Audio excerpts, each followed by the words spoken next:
রহমতুল্লাহ। প্রিয় ভাই বোনেরা, আশা রাখি আপনারা ভালো আছেন। আলহামদুলিল্লাহ, আমিও ভালো আছি। আজ আমি কাপাসিয়া গ্রামে বেড়াতে আসছি, আমার মামার বাড়ি। আমার মামার বাড়িতে আসার পর আমি খাওয়া দাওয়া শেষ করে একটু বের হলাম বিকেলবেলা হাঁটতে। দেখেন কত সুন্দর কলা বাগান, সবুজে ঘেরা।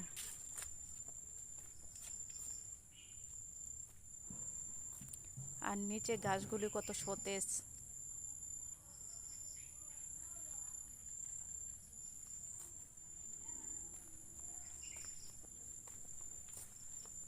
এই যে কলা গাছে কলা ধরে আছে।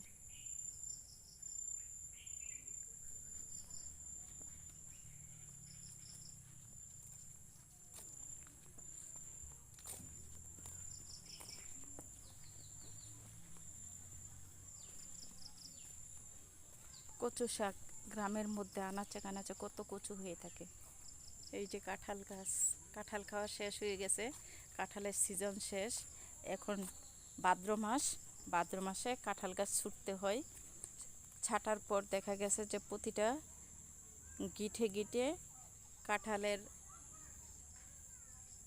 মুচি বের হয়।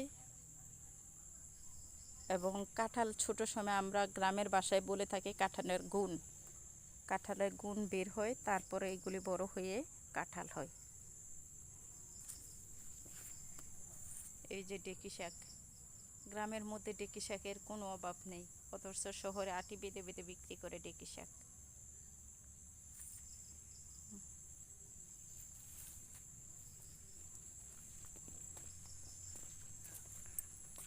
ডোমটা গাছ, যেই ডোমটা পাতা দিয়ে মানুষ খাসির মাংস, হাঁসের মাংস পরিষ্কার করে, ডোমটা পাতা দিয়ে। মলি বাঁশের জার, যেটা দিয়ে পেয়ারা বানানো হয়।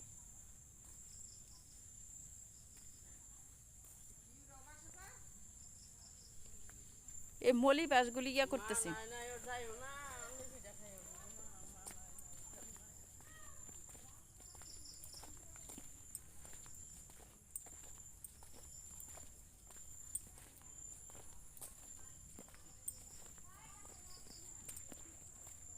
পাতাবাহার, পাতাবাহার গাছের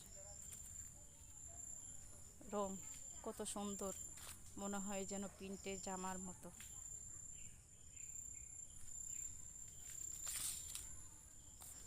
সুপারি চারাগুলি কত সুন্দর।